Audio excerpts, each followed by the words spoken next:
On. I think we should go ahead and get started. Welcome to the February 3rd meeting of the School Building Committee.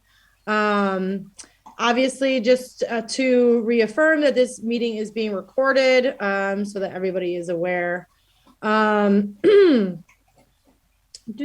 pull up my agenda here. All right. Josh, did you want to start things off or did you want me to go ahead? Yeah, I was just going to say, I think, folks, I don't know if you looked at the agenda, but just at a quick glance before Aaron dives right in, you'll see we'll take some time to go over and update folks discussions where we are with the finance committee as far as the bond that we're looking for the feasibility phase is concerned. We'll also talk a little bit about updates on conversations with MSBA regarding model school enrollment figures, share relevant updates from remaining working groups. I do want to hear back from the different working groups that have met to date and get a report on some of the discussions that are going on there. And hopefully we can ask the important questions and I want to be sure that whatever item that we're discussing tonight for every member that's here, that we understand and that we're informed as we continue in this process. So that's it. Hopefully, well, I can't say hopefully, it's a relatively short. Every time I say that, 3 hours go by at every meeting, what meeting it is. But it's well worth it though. Every minute is worth it. Thank you, Mayor everybody. Garcia. Aaron, just to confirm, we have nobody signed up for public comment. I know that I myself did not receive anything, so just making sure that you did not as well. Nope, no public comment.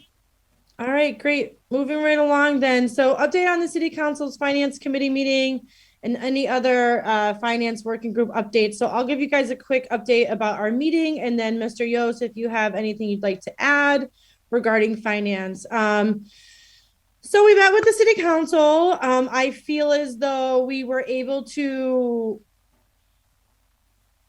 answer majority of the information that they were looking for.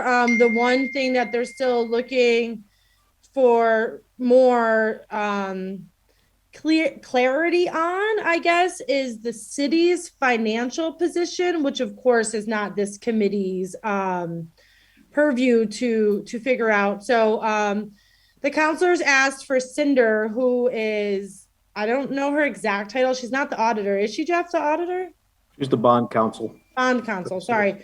So the city asked for Cinder to come and present to their subcommittee of finance so that they can answer a little bit more questions that have to do with the general picture of the city's finances and just making sure that long term the city is in a comfortable position to afford to pay the bond annually. Fortunately, if you guys all saw the email that Aaron Linville just had sent us about an hour ago, Cinder is available this coming Monday, and Mr. McGivern was gracious enough to add us right back into their next agenda.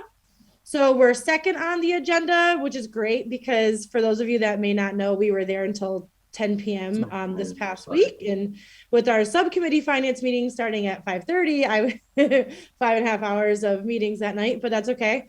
So we are number 2 on their agenda for this upcoming Monday to be back in front of the City Council Finance Committee. It won't really be so much a presentation from us and our committee. It will be more the financial position of the city and trying to give the counselors some satisfaction with just, ensuring their duties to ensure that we're in good financial health, the city as a whole to be able to afford the project. So anybody that wants to come or comment ahead of time, you can submit comments. Who wants to just come and be a member of the audience to support. Hopefully, if they can get the answers to their questions satisfactory, that they can vote on it that evening and then bring it in front of the full city council at their next meeting. And then, maybe when the MSBA meets in March to discuss us possibly entering the model school position, they'll know that we have already secured our funding for feasibility. So, Mr. Yost, did you want to add anything to the financial update about that? Yes, I think, the big question is this, this bond would put us very, very close on our bonding capacity. Probably we'd only have about 8 million or so left. So obviously we don't have a crystal ball, but, people would like an idea of where our overall financial picture is going with the city, for revenue, expenses, and what potentially we might have for other bonds. And the other thing, I think Councilor McGivern made an excellent point, trying to get the facts out to people or get people more comfortable so we can really build a consensus behind it rather than just a bare majority to pass the bond for the feasibility study. So I think those are the two key points I want to add to that. That second point that Mr. Yost just made was a big takeaway for me. I do greatly appreciate McGivern's approach. The majority of the members of the Finance Committee did, are certainly in favor. It's just he's trying to get a recommendation that's unanimous to the full council, which is why, we have the due diligence with the more questions with the bond council coming in. To the first point about the forecast, that was another key thing that, we talked about at length. Every local government should be doing financial forecasting. The city of Holyoke doesn't do it. There, I did share with the Finance Committee that evening that I've already spoken with the Department of Revenue. We're on their schedule for this spring to give us the technical assistance necessary to put such a full-scale analysis tool together so that we can use moving forward. It's a really neat tool, financial forecasting. As you populate the data, no matter what changes, projected changes that there might be, you'll get to see what your anticipated budget might look like 3 years, 5 years, and even 10 years out, which is, unfortunately, we won't have that tool on time for what we're trying to do today. But it's something that the city is definitely prioritizing and working on. But you're hitting the nail right on the head, David. Those were the two key takeaways for me as well. You took the words right out of my mouth. Just to further clarify, for those of you that might be wondering, so the city is looking to ensure, like right now, we're technically asking for the 475, but they want to ensure that if they invest that in the project, that at the end, when we're looking to bond for the 20 some odd million or 30 million, that the city is going to be able to afford that. So that way we're not entering feasibility to just end up finding out the city can't afford it. So they're just doing their due diligence to ensure that, when we're ready to ask for that large bond later on in the next, 12 months or so, that we're in a good position then. Mr. Lubold? Yeah, I just had two quick questions. One was, if they go ahead and approve the 475 on Monday and then the full city council approves it, does that mean we can bring the OPM back on immediately? Or does it have to go back to the MSBA before we bring the OPM back into play here? So from my understanding, after the city council approves the funding, then we notify the MSBA and they put us on the agenda for their next meeting for them to officially welcome us into the feasibility process. And then once that is established, then we can officially hire our OP and potentially designer. So that's why we're hoping to get responses on the commitment to look into the model school option, preferably at the same time, because if we do the model school option, we'll have to look at multiple designers potentially instead of just sticking with the one we already have.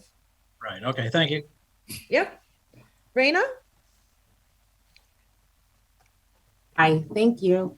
I just wanted to say that one major takeaway for me, that meeting, was that some of these counselors represent the whole community that voted this down last time. So these were although they were doing their due diligence, I'm just thinking in our end, moving forward, we should probably anticipate this every time we're going in front of them, because they're going to, come back with that pushback. So the more prepared we are for that and anticipate whatever questions will be better for us moving things forward. So that was my takeaway.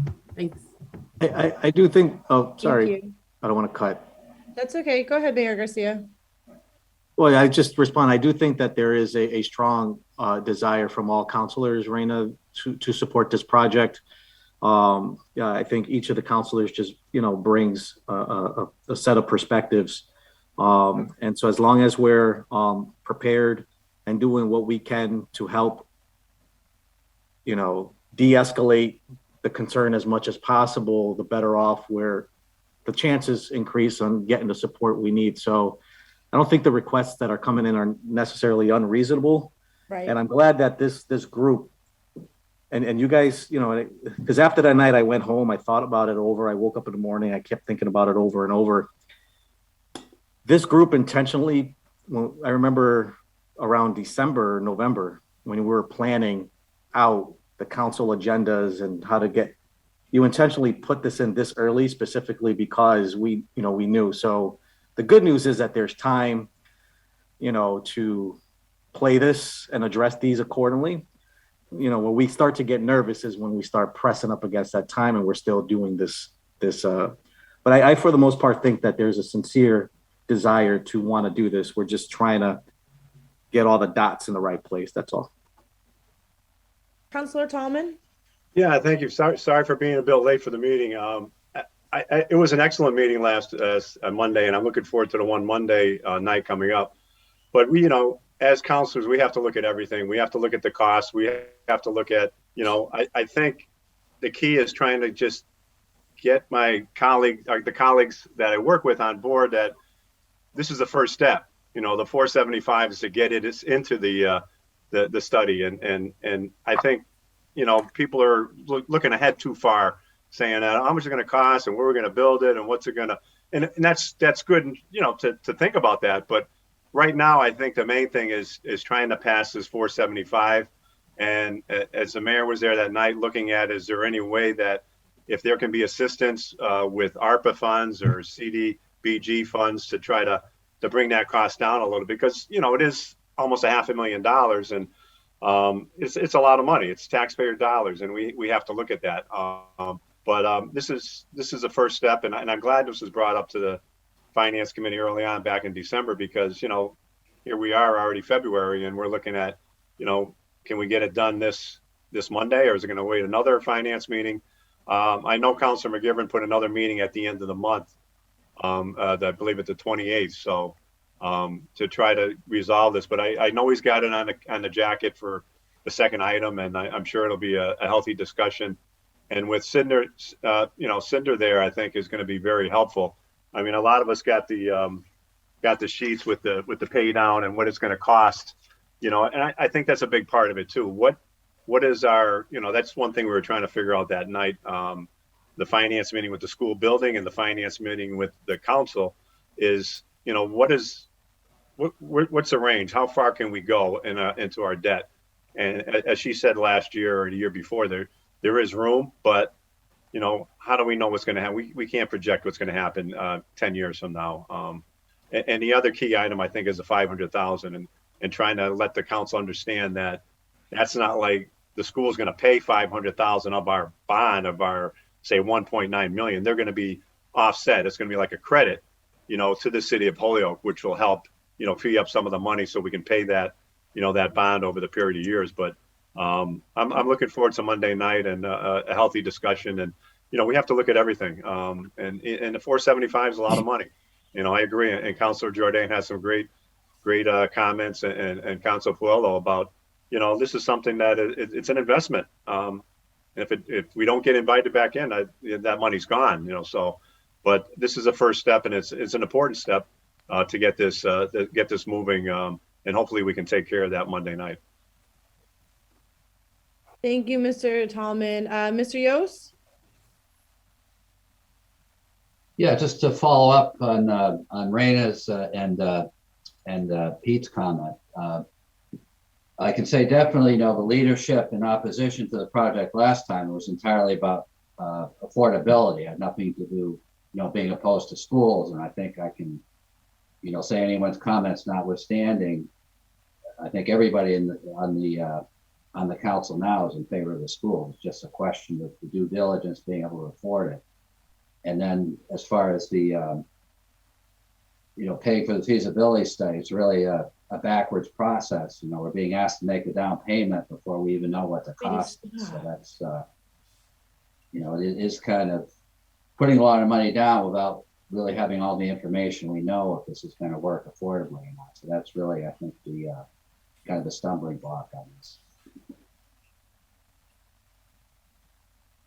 Anybody else have any thoughts or comments they'd like to add? Mr. Lubold? I just wanted to say quickly, it is not, in my opinion, a far reach to say that spending the $475,000 to figure out if it's feasible is anything different than any process the city goes through when they hire consultants. They often do that to see what costs will be, what projects might look like, whether it was the CSO project or taking over the Holyoke Dam. In some cases, millions are spent to see if it's worth spending $200 million on a project. So, going down this road that the 475 is kind of a backwards way to do it. I think it's exactly the way municipalities do things. They hire the professionals that put it together and give you all the information to then determine if you can move forward as a community. So I just think it's really not the right way to do things because it is typical municipal business. Thank you. Well, not just municipal business. I think any developer, right? If you're a private owner trying to build a building or a house, you have to put the money up front to do the schematic design, the design phase, and then you'll learn, oh wait, this isn't feasible. You got to walk away from the project. So yeah, to that point. But I think we got a form of government with 13 councils or so. Each one brings a specific understanding on how these kind of things work. So as a community, we need to be sure that folks understand that, and we have to do what we can to educate as much as possible so we're making informed decisions on that front. We are at a point now where we're not making a decision to fund the construction phase. And I know 475 to us here, it sounds like a lot of money. This is the smallest part of this project. It's pennies in the bucket. But what we're trying to do is secure the vote. We might not need it. We might need some of it. We're talking about spending it a few short months from now, so there might be other revenue sources that might appear, and we can probably not have to borrow at all. But the vote is specifically so that the MSBA has a comfortable position from us on where we are with this project, so we can proceed forward.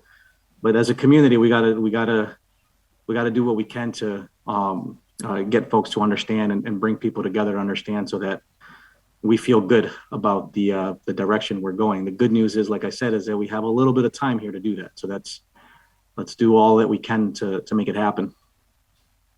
I agree, Mayor Garcia. And I think it's important to note too, like, having failed that last project, it's like, we have good things we can get out of it by reusing designs, but the bad thing is that we almost have too much information, if that makes sense, only because we have information that we normally wouldn't have at this point in the process, which I think almost brings up more questions for the long term, where normally at this point in the process, we wouldn't even have an idea of what it would cost, right? We have a lot of detail that we were able to carry over from that last project and then adapt figures to give better projections of costs, where we'd be just entering feasibility to start to determine all of that. So it'd be a lot harder to know what that end number would have been if we didn't have, the failed project from a few years ago. Mr. Soto, did you still want to, I saw your hand go up and come down.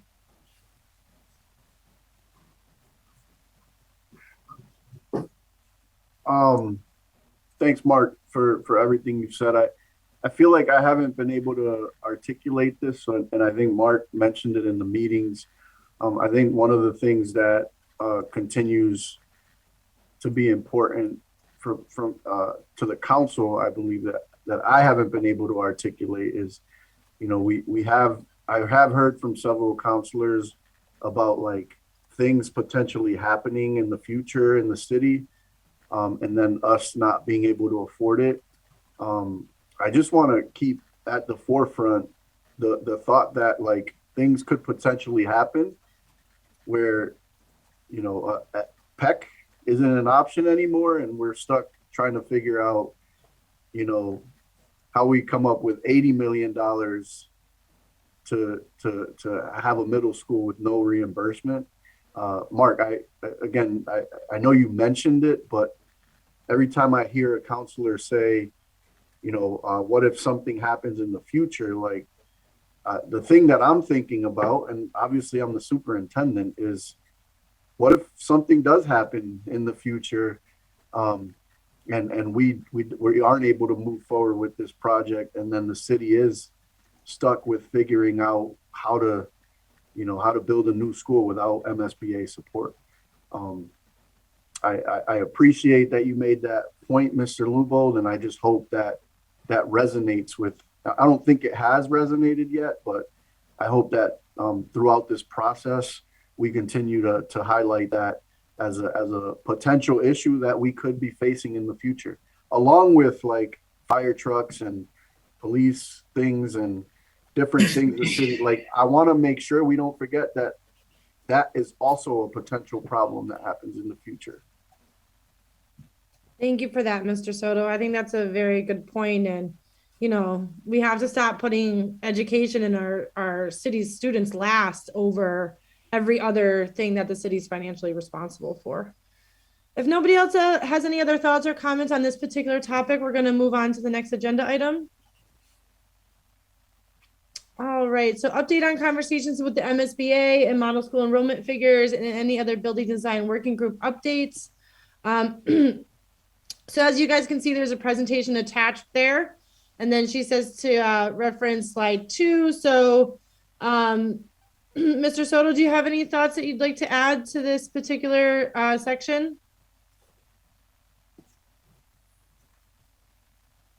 You're muted. Sorry, Oh, no. no. I mean, Oh, come on. we did meet with the MSBA to go over the enrollment figures, and they had a lot of questions for us regarding, you know, just being real clear on, you know, how many schools we have, what grade configuration currently exists. They highlighted the fact that it is kind of crazy that we have 11 different schools with 9 different grade configurations. So I thought it was a really productive meeting, and it did check the box in terms of us needing to go meet with them about the enrollment projection. But we do have a meeting scheduled, I believe, next week to wrap up that conversation with the MSBA. But to this point, we submitted our enrollment information and everything that they had asked us to submit. We've met with them, we've complied with that step, and there's just a follow-up meeting that we have, I believe, next week to just wrap that up and finally put that portion of the timeline behind us. Thank you, Mr. Soto. Mr. Lubold, you guys, I know, had a design meeting. Is there any thoughts you'd like to add at this point from your subcommittee meeting? No, we just talked about the model schools and you know, everything that kind of points that we don't, or we probably don't want to qualify for the model schools, to be quite honest. When you look at everything that's wrong with the PEC site in terms of, you know, the last middle school plans were 2 building construction regulations ago. So it would just cost probably a substantial amount of money for an architect to bring those up to standards. Uh, the model schools are supposed to be within 20% of what your enrollment projection is. At 715, which was the closest school, we don't even fall within that 20%. So, you know, I don't even know if that allows us to qualify for the model schools. The grade differentiation at Peck, it's supposed to be within 6 feet. As we know, at Peck, it's 40 feet in one direction and 20% or a 20-foot slope in the other. And their term is that requires a major site modification. So I don't know what that means in terms of model schools. You know, their HVAC was traditional HVAC system, which today we know with the gas moratorium, we're looking at something that's a complete different from natural gas and, you know, electric system. So, you know, it seems to me we'd be starting from scratch anyway. So why waste the time, energy, and money of us and another designer if we went that route? It just seems to me would be putting us off even further and not opening up a school. And so it seems to me that what we kind of talked about was not even, you know, having interest in looking at that, unless there's something we're missing, of course. And so that being said, you know, with all those things, I feel there are items that would probably be costly in terms of time and modifying old architectural drawings. Since we probably won't qualify for the model school program, for that reason, could we ask the MSBA to still give us 80% of that architectural, just because of the site we don't fall? We tried, we looked into it, and you know, unfortunately we can't use it, but maybe they still give us the 80% reimbursement. Who knows? So that's kind of what we talked about. I don't know what anybody else's thoughts are in that regard. Go ahead, Mr. Soto.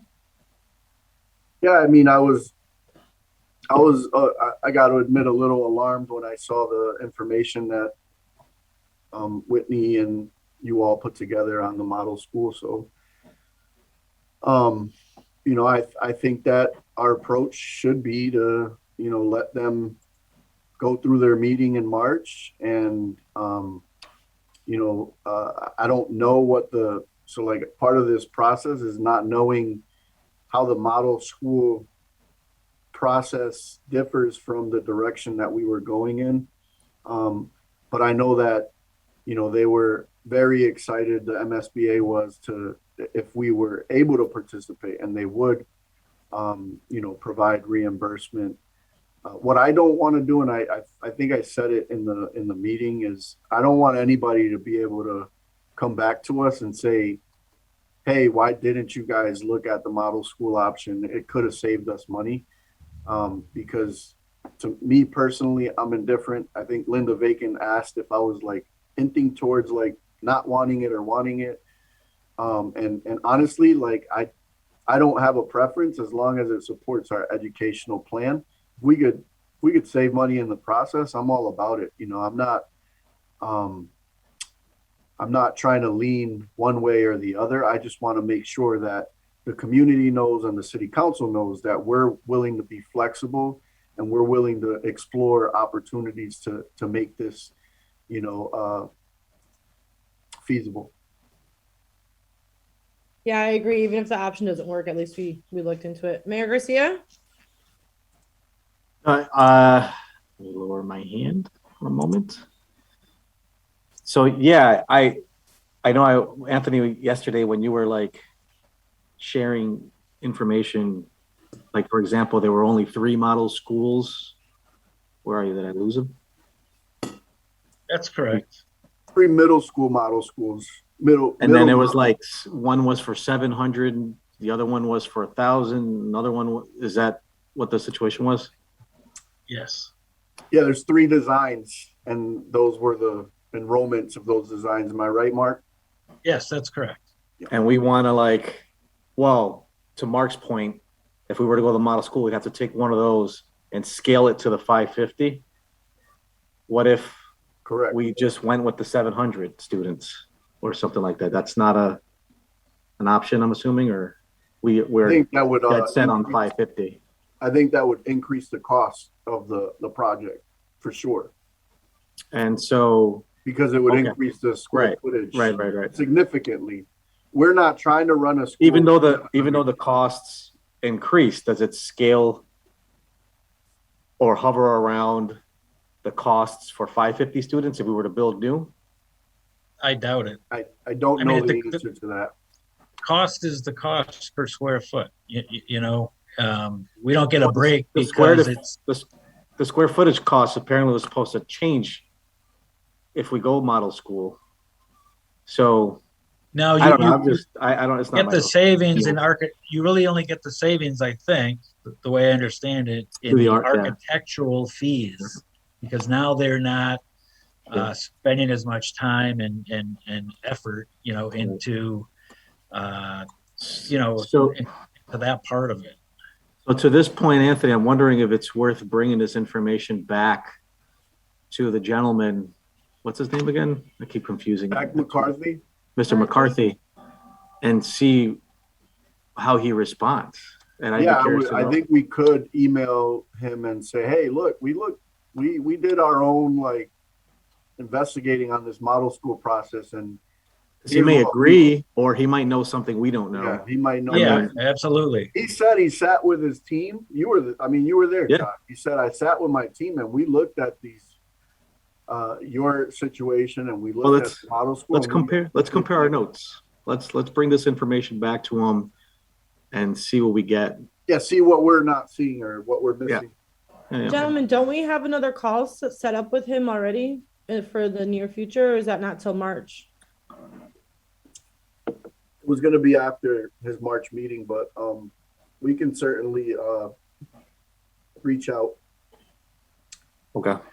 and get I'd like to just send them the information via email and then have him meet with us, or It just shows him too that we're doing our due diligence to try to, dig out all the options, and then ultimately, I'm sure they'll do their due diligence as well, and be able to decide knowing that that's the location. Yeah. Although I do like the idea Mark Lubold has of, if it doesn't work out, they still pay 80% of Yeah. our Let's ask him. facility costs. Worst he could tell That us is what he was going to the board. We can try, right? Let's ask him. Yeah. Especially if he knew we found this. If he agrees, it'd be, you know what I mean? Like, can it potentially impress him that you did this level of work already? And then can he go back and say, guys, it's Holyoke, let's help them out Well, at the 80%. So I don't know. It's worth having. Let's share that and then bring that information back, whatever we learn.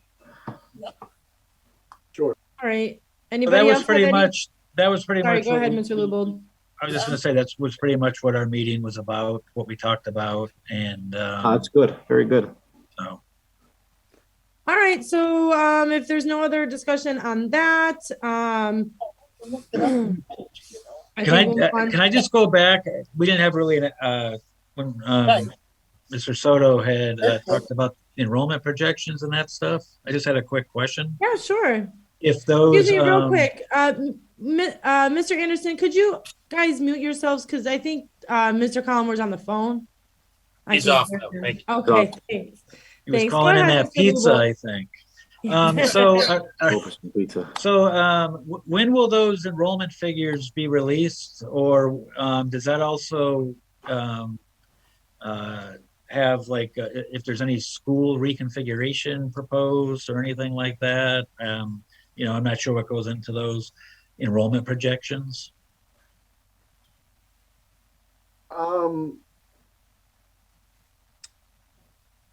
I'm not sure I'm following the question. Are you asking for?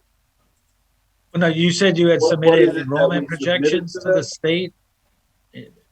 You had submitted enrollment projections to the state, and they were just asking about Yeah, I mean, 11 they're not schools with 9 necessarily- different grades, and I didn't know if there Yeah. was any proposed reconfiguring of schools. when we go to the one school model, and just kind of what does that look like? Yeah. And I know I asked for all this info, but it just helps me, like from a mile high view, see things a little better. You know. Yeah. Sorry, go ahead, that's Mr. Soto. what the enrollment questionnaire that they send out is like, what schools do you have? What grade spans are they serving right now?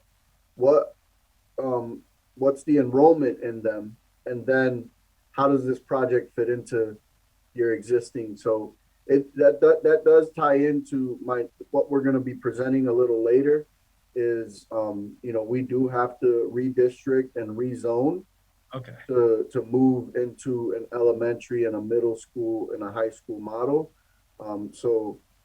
I'd be happy to do two things: share what we submitted, if we haven't already, and then we are meeting with them next week, I believe, on the 8th, to just wrap up that conversation. But they did ask, like, hey, how are you going to go? Like, why are you proposing a middle school 550 if right now you don't have that in your portfolio? Right. So we had to explain, what we're going to present. I presented to the school committee, I want to say a couple weeks ago or last week, and what we'll be presenting to you all tonight as well. Oh, well, I'll wait for that. That probably answers my question. All right. Thank you so much, Thanks. Tallman. So moving on next, academics and extracurriculars is meeting on February 14th via Zoom. We will send out a link once established for committee members. So they've yet to have their initial meeting. And then communications, as you know, Miss Linville's is under the weather, so she's not with us tonight. So attached here is our running agenda. Our next meeting would be Tuesday, but she can't make it. So we think we might just not meet this following month because, we're kind of waiting for feasibility to get approved. So that way we can move to the next phase. So we just didn't feel like there was enough change to go over to warrant meeting again next week. But if you guys want to have a sense of what we're working on, attached there is our running agenda. If anybody wants to add anything or sit in on our meetings, we typically meet the Tuesday after this meeting. But we're just not going to meet next. So we'll meet again in March. If anyone has any questions, feel free to ask. If not, we'll move on. We're going to have a presentation from Mr. Soto on the district's plans moving forward. So I'll let him take the floor.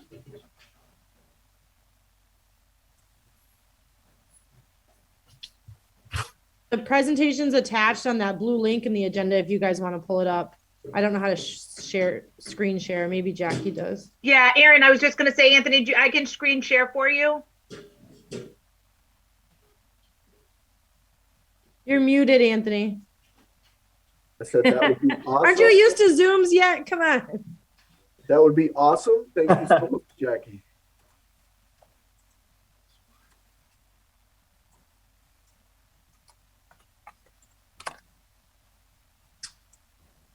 All right. So, I think so. I just wanted to let this committee know that we did present to the school committee a couple of things, and really these were things that we have been talking about and flushing out, in other meetings, and we had a school committee retreat. So the objective of presenting this officially to the school committee when we did was to really let the public know the direction that we're headed with our grade configuration in middle schools, and the fact that we have to redistrict and rezone. So we did go through the timeline briefly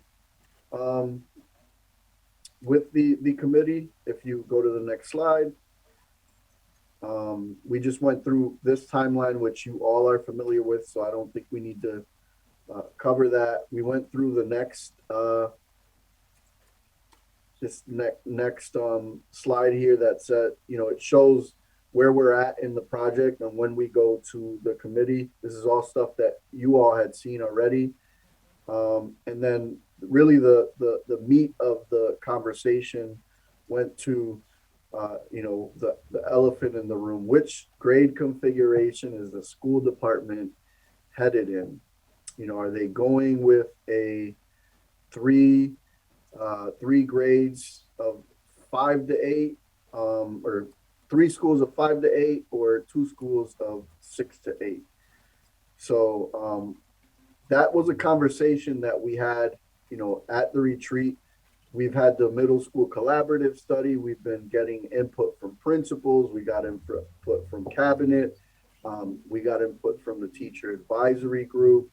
And, at the end of it all, overwhelmingly, everyone supported that Holyoke needs to go to a 2-school model with 550 students, and not the 5 to 8 model that was being looked at. Again, this wasn't something that we decided that night at the school committee meeting. We had extensive conversations and with many stakeholder groups. And overwhelmingly, the school committee unanimously chose the 2 schools, 6 to 8, based on all the information and the pros and cons that were weighed. So when we explored the next slide, when we explored the 2 options at the time, we went through and looked at what the primary benefits were and what the setbacks were. So having 2 schools, we thought was the best fit of 550. It's the most efficient option for the city. So it allows us to really pull together our resources, especially a community that's funded at the very minimum net school spending. We think it's really important to provide a real clear picture of where kids are going from, 2 families, and then to provide that really good, rich experience of traditional middle schools. Not what's been happening in Holyoke, which was, what we did was we saved money in transportation a long time ago, but we created all of these very, very small middle schools across the city. And we're just not able to add, or to create an experience that provides middle schoolers what we should be providing them, the right amount of specials, and teachers that are able to prep and collaborate and work together and get the right professional development to really be effective in those, at a critical time in students' learning career. It also, this model keeps the 5th graders in elementary school. A lot of the feedback that I've heard from families, some in the Veritas, and particularly when we started combining, buses with older kids and younger kids, a lot of the families that had 5th graders were like, I really loved Kelly School, I really loved Morgan School, and my kid's not ready to be with middle school kids just yet. So I feel like that's one of the huge benefits here as well, is keeping those kids with elementary kids, which I feel what I've heard from families is most appropriate. We also thought that an advantage is that dual language is going to be integrated into the middle school, as opposed to being a standalone school by itself, where they won't have the same access to certain things that might be happening at the other middle schools. We definitely want to are committed to equity, and that lives out that equity commitment to make sure that our dual language kids have access to some of the other programming that's going on in the schools, and also that some of our early English language learners, there could be an opportunity for us to use the dual language program in a way that we haven't been using them with our English language learners, but particularly levels 1 and 2. And then, the other benefit to going this route is that we already have a project in the pipeline with the MSBA that specifically says 6 to 8 is the grade span that we're looking into with 550 students. So these were all the benefits to making the decision that we made, which was to move forward with a 6 to 8 grade configuration for our middle schools. Additional benefits is that we, in our modeling, that would leave us with 6 elementary schools that are feeding into 2 middle schools, 3 each. So 3 elementary schools would be feeding into 1 middle school, and another 3 elementary schools would be feeding into the other. And then eventually we wouldn't have schools co-locating. So right now we have Peck and Veritas co-located in the Peck building, and we have Dean and STEM co-located in the Dean building. So this model would allow us to not have co-located. I think one of the biggest successes that we've seen in Holyoke since, over the last 5 years is the turnaround that Dean has made. I'm, really passionate about that school. That's where I graduated from. And when I got here 6 years ago, that's not the school that, that I went to. And, it was down to like 150 kids. What was going on there was just like, I don't understand how we got to that point, but we've really turned it around at Dean. It's really been turned around. It's not the school that it was 5 or 6 years ago, and really moving in a positive direction. Next year, we're going to be moving to an AB model, which is going to allow us to get our kids co-op opportunities that, when I was in high school, I used to work at Marcus Printing 1 week, and then I would go to school 1 week. And that was a great experience for me. We haven't done that in a long time. And the schedule is the reason why we haven't done that. But I know I'm getting off topic here, but this plan is going to allow us to really, offer Dean as an option for more of our students. We had 40 kids on the wait list that unfortunately chose to go to Dean and couldn't because we just don't have the space, and we got STEM co-locating there.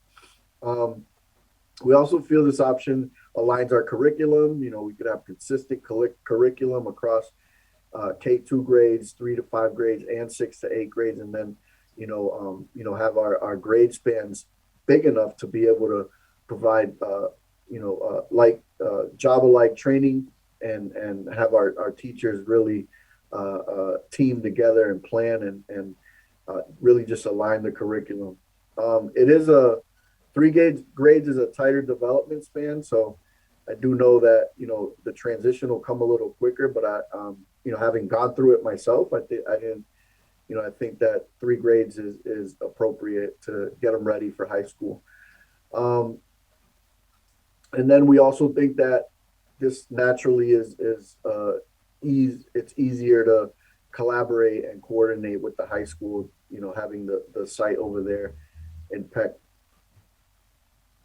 Right now, for example, the dean has to go to a bunch of different schools to pitch Dean to them, and Holyoke High has to go to a bunch of different schools to say, hey, this is why you should choose Holyoke High.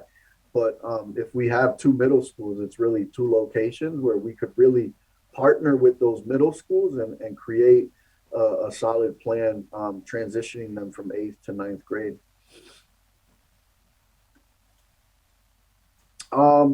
Now, that's just the grade configuration piece of it. The elephant in the room has always been like, when should we move in that direction? This is also something that we've had extensive conversations around.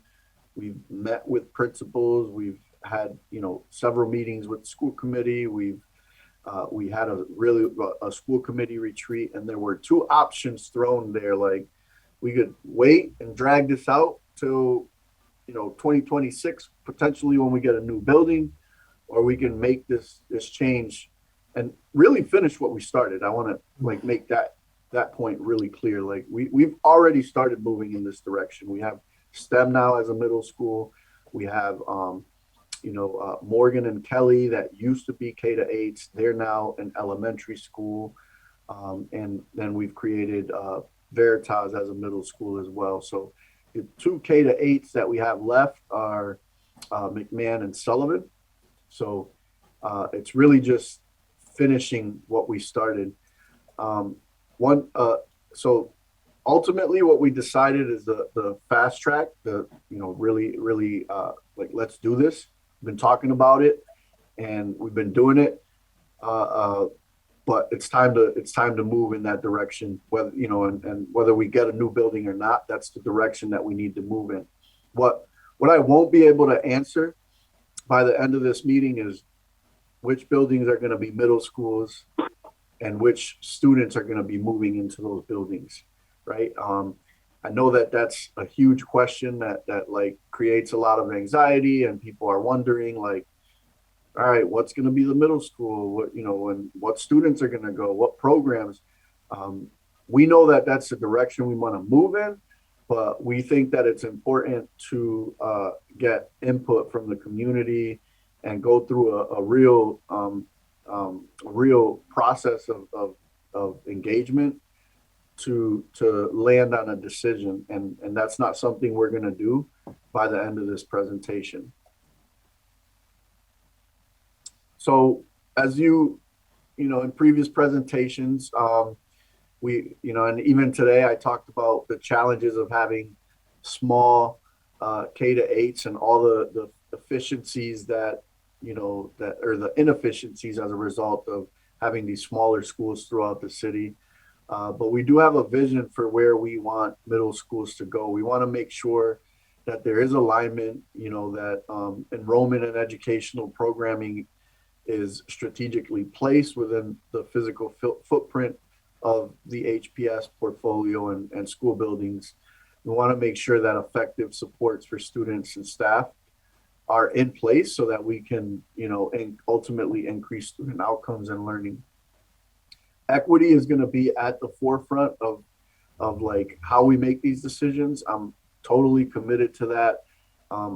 We open every single one of our meetings with going through our equity commitments, and this process is going to make sure that every decision we make, we're committed to our equity commitments. We want our students to be prepared, so we need a rigorous, customized academic experience in elementary and middle school that empowers students with choice and the ability to excel in high school and beyond. And we want to make sure that whatever we do is financially sustainable. So as I mentioned earlier, we're a district that's funded at the very minimum net school spending amount. And for those that don't know, that's like the law. Like, there's a legal requirement that says we've counted all of your students. We've looked at how many special ed students you have, ELL students you have economically.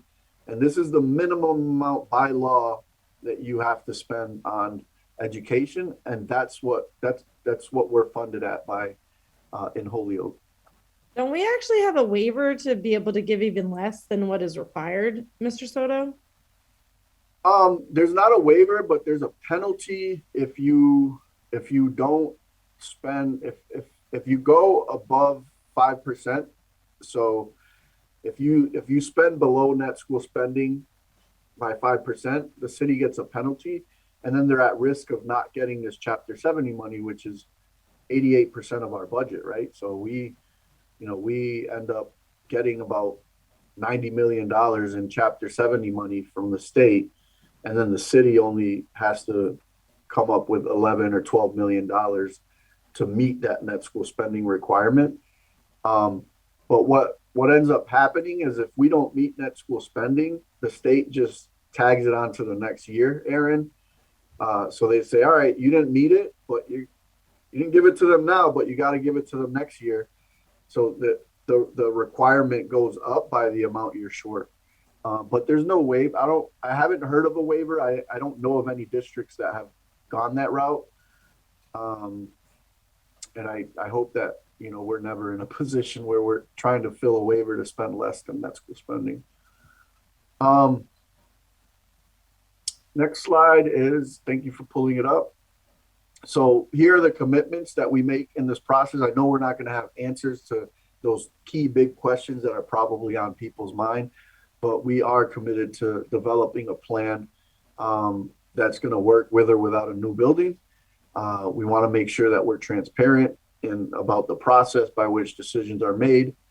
We want to be inclusive in the decision-making process, and we want to treat all those people involved and impacted by the process with care, respect, and empathy.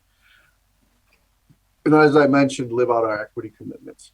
And I say that, treat people impacted. Listen, let's not get it twisted. This is going to be painful. This is going to be, some families are going to be upset. There's anxiety that builds whenever any district goes through a rezoning and redistricting process. You could be in, let's say McMahon, for example, is an elementary school. You could be a sixth grader in McMahon next year, or seventh grader, and love that school and can't wait to go to McMahon next year in eighth grade. And all of a sudden in 2023, you're no longer at McMahon, you're at Peck, or you're at another school. There's going to be a lot of confusion and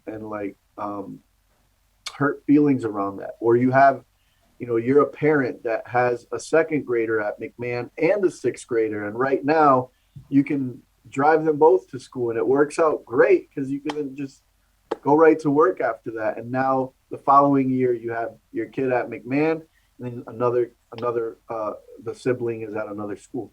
This is not an easy process, but we need to make sure we know that in the long run, this is the right decision to make for our students overall and for the experience that they're going to get, beyond this transition year. That first year is going to be really difficult. Excuse me, Anthony, I'm going to pause you for a second. I just saw the interpreter's hand go up. Julian, did you need something?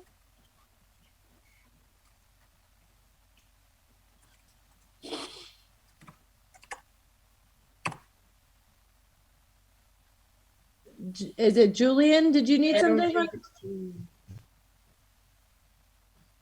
All right, I'm not sure. So I think they may be talking in another room. No, I'm not sure. I think Tatiana is interpreter now. Sorry. okay, thank you. So,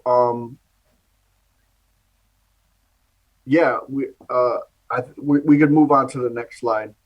So these were again, as I said, we got so much impact: TAG, principals, cabinet, different stakeholders. There were benefits to and to a slow time. There were benefits basically to the fast timeline and slow time that we consider, and there were drawbacks to both as well. So the fast timeline really just addresses the dual language growth quickly. So right now we have Ian White at fourth grade moving up to fifth grade. And then, we have this issue. If you guys remember, we're renting space, the old Blessed Sacrament building, but we also have a growing dual language program in Kelly. So at some point we got to decide, that's going to become a problem if we're moving towards elementary, middle, and high school model. What do you do with Ian White when they get to sixth grade? And right now that Ian White doesn't have a sixth grade. So this faster timeline addresses that. And we make the progress towards the ideal state of instruction that we keep talking about, needing those bigger grade spans and creating those experiences for students. Doing it faster helps us get there quicker. And then it maintains the capacity to relocate our students. We're not gonna. In this model, we don't think we're gonna have to rent modulars outside or anything like that. Waiting on the decision until 26. It just continues to have this uncertainty. Actually, sorry, that's the benefit of waiting, is that we'll know for sure whether a new building is going to be a part of our planning or not. And then the drawbacks, you could see in the fast timeline, There's drawbacks that the future PEC school is split between two schools and two identities until there's a new building ready. We continue to have Holyoke STEM staying on the Dean campus. So, even though we're moving towards that model, until we get a new building, we got to keep the STEM, everything that we've modeled out, keep STEM co-located with Dean until we get a new building in 2026. And then, the slower timeline again leaves us with the problem of what do we need to do with, what are we going to do about the growing dual language program at Ian White, and where do those students go? And then also there's a feeder problem with STEM. Right now, STEM next year is going to be getting, right now Donahue has only 8th grade, right? They don't have 6th and 7th graders.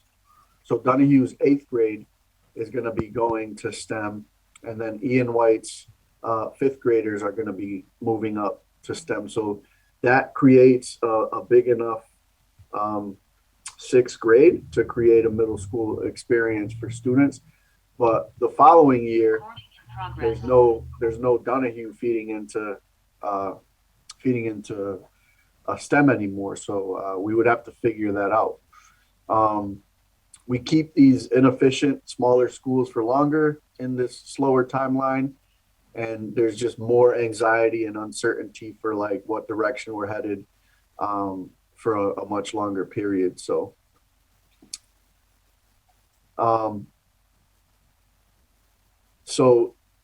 with all that factored in, we met with all the different stakeholders, and everyone felt that we've been talking about this. We've been moving towards it.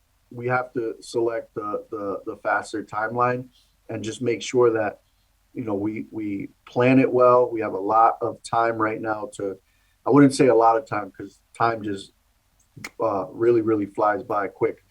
But we have enough time to make sure that this is thoughtful, that we commit to our equity commitments in doing this, and that we communicate this in an effective way so that families know what to expect.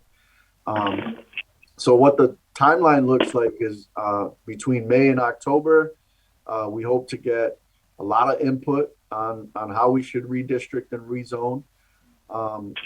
Then in the summer, we'll be looking at, analyzing our options. And then hopefully by November, we're able to start letting families know, okay, this is what FY23 is going to look like. And then, as we always do early on in the year, is start developing our budget and our staffing plan to support the new model and open the schools and the rezone schools in August of 2023, and then a new school, if approved, in August 2026.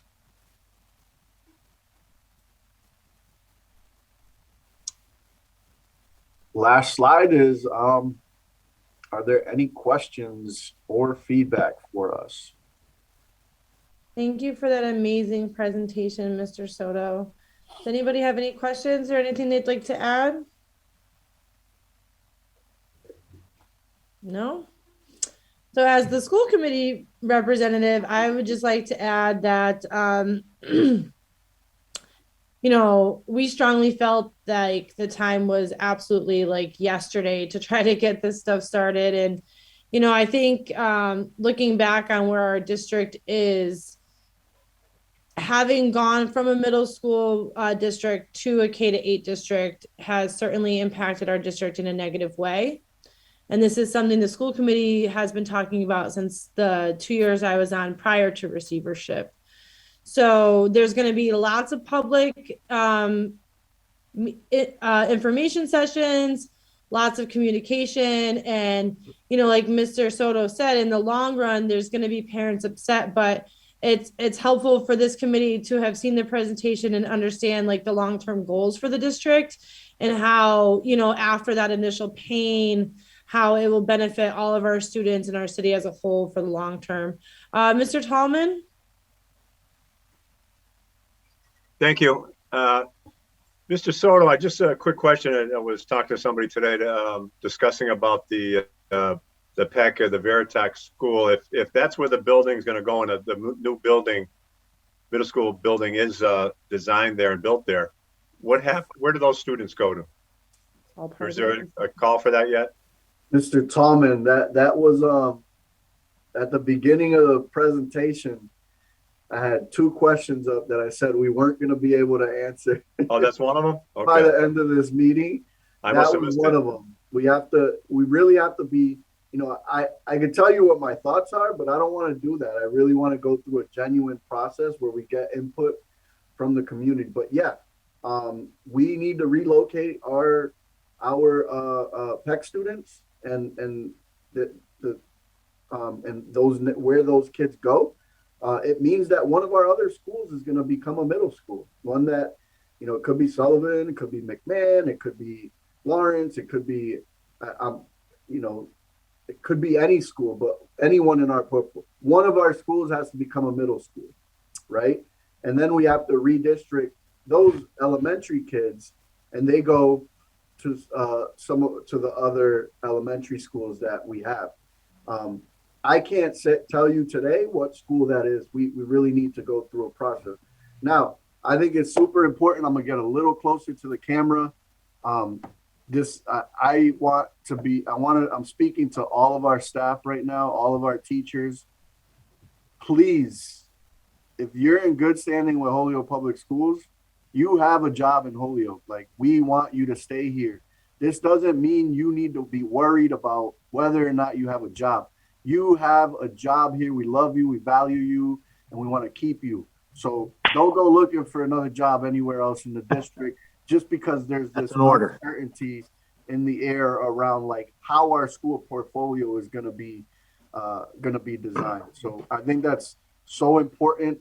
And I just ask that everyone on this committee, that every city councilor, the mayor, everybody, when you get that question, like what's going to happen with me, you're going to have a job. You're here. We want you.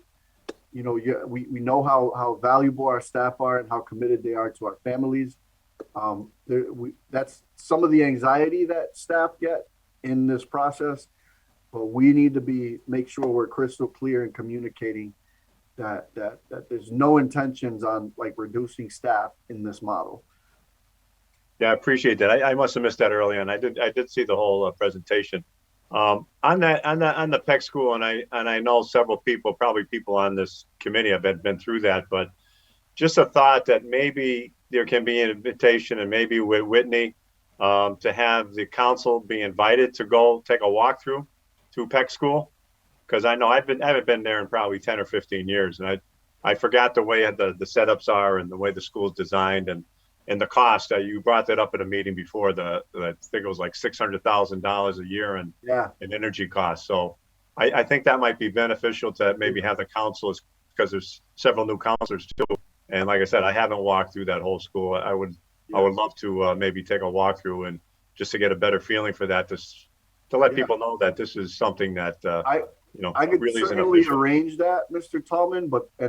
I don't know if you saw the video that we have, but Whitney created a video. He did an amazing job walking through the building and explaining, some of the challenges. I'm sure Whitney loves doing that, so he'd be happy to walk the space with anybody. We would obviously make sure it's at a time where we don't have students in the building.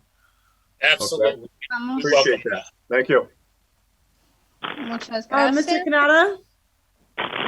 Yeah, Sorry, Lori, did you want me to add you to the list to speak? Hi, this is Tatiana, interpreter. I'm trying to be assigned as an interpreter. Yeah, we're trying our best, Tatiana. We're trying our best. Jackie, could you see if I'm host? Can you make me host again? That might help. Thanks. Mr. Kanata. Yes, thanks. Just in response to Councilor Tallman wanting to see PEC, I would like to invite any and all members of the committee to see what the current middle school model looks like. In Dean, we do have, in theory, a reasonably robust middle school program with the things that superintendent spoke about. We do have common planning time. We do work in teams. We have different specials. Our struggle is the co-location. I think getting the view, the iView, being there, counselor and others who are willing, I'm more than happy to host. I'm more than happy to show you around and see what we are doing there, because there is a lot of good happening there. But we are definitely hindered with the co-location. So text me, call me. Invitation's wide open for any of you who want to see what it looks like. All righty. Anybody else have any other comments or concerns about Mr. Soto's presentation?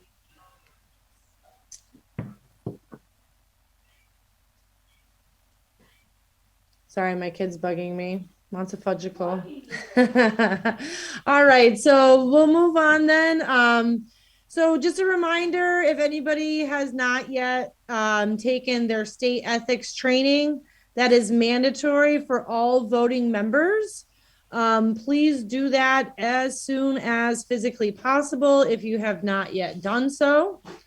And then the meeting minutes from the last meeting are attached, and I would like a motion to approve the minutes from the last meeting. Motion made. I see Mark Lubold for a second. I think we can do this with an aye and nay. So all those in favor of approving the minutes from the last meeting? Aye. Aye. Does anybody have any comments, discussion, or information they feel as though needed to be added to the minutes or anything at all on that topic? All right, so moved. You guys should have a copy of the memo that went to the finance committee from the last meetings. Aaron Linville had sent that out. And again, just a reminder, we'll be meeting with them again this coming Monday. Their meetings start at 6:30. And I would plan on being there at 6:30 if you'd like to attend. Their administrative assistant, Jeffrey Anderson Burgos, will send out the invitation, which will include a Zoom link. So we'll send that out as well so that people can attend via Zoom if you don't want to come down to City Hall. And then complete the model school analysis. So Whitney, did you have anything you wanted to add, or was that pretty much covered in Mr. Lubold's update of design? Did you have anything you wanted to add regarding the model school Thank you, Erin. cost analysis that you did? Mark did a great job. The cost analysis was based on the information specifically available from the MSBA's website. And we were instructed a second time to take a look at that when we inquired if there were any more current valuations and representations of project costs that would be a little more current. The ones that we did witness came from 2010. And I would gladly say that if we could build a middle school using the model school program from the cost that we saw evident in 2010, we should do it today, because the costs were half of what we're experiencing at the current time with today's costs. So they're unrealistically low. We do welcome an opportunity for engaging in the process of trying to see if there is some other opportunities or alternatives that we're not currently aware of through the website. But just to be very clear in regards to the model program brings forth, in this particular instance for the middle school, three particular alternatives. There were enrollments we've talked about already, 715, 900, and 1,100 students. We don't have that. But making the building smaller, you just don't rip out a couple of classrooms, then the cafeteria is too big, and so forth and so on. So all of the other challenges that the site has, those are unique in itself. The age of the design, that's unique in itself. The HVAC concerns, that's unique. But what this does not consider is that there are interior finishes and many components which are designed into the primary plan, which you really have a hard time altering should you adopt one of these model schools. So if it's a very extravagant finish, if you will, or something that the community would not necessarily normally be inclined to support, you might have to build it just because that's the way it was designed. So there are some unique considerations here, and we'd love to have a conversation. There is no cost savings aside from the architectural expense, which is capped at 4.75% of construction cost. which is about half of what it would be traditionally for a architectural design. But that is dependent upon the architect accepting the opportunity to engage your community. It's a passive program for the architects. It's not something that they're actively forced to do. And if they find that the amount of time that they would need to spend in order to acclimate one of these designs to your site is more than what they would be reimbursed as a business decision, they might decline that opportunity. Or they may offer to do it for 8% or some other percentage which goes above that cap. It's my understanding that the amount of money that goes above the cap is not reimbursable. So that would have to be determined by the MSBA. And again, another opportunity for them to try to entice the community should they be willing to do that. I do feel that the $475,000 asked for currently from our owner's project manager, our OPM, and our designer to reinvigorate this existing design for this particular location is a bargain. When you look at exactly what it takes in order to start from scratch, $1 million, $1.5 million, that's big money. So I think that the MSBA would entice us tremendously as a community to re-engage this process if they would reimburse a portion of the $475,000. That's all I'd add. Thank you. Thank you, Mr. Anderson. Anybody have any questions or concerns that they'd like to ask Whitney at this time?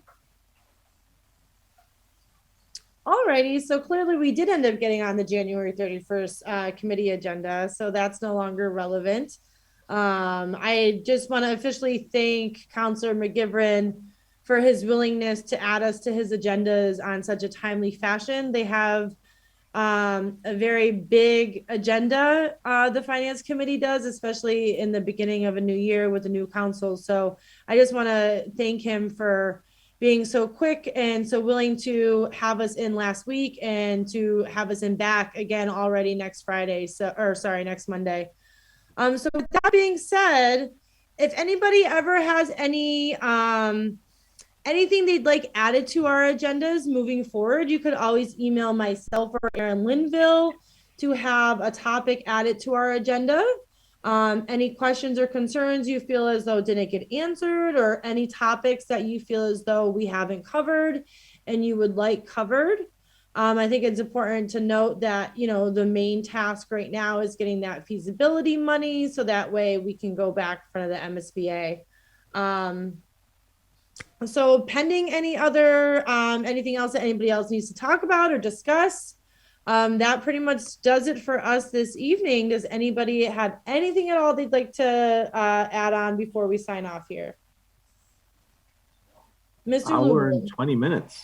Just real quick, I don't have any plans for any building meetings at this point. We're kind of, I feel, in a holding kind of pattern till we figure things out. So I know if you guys were hoping for one, we don't have anyone scheduled. So, Hey, Mark, we'll as soon as we hear back, we'll take what you have to the folks at MSBA.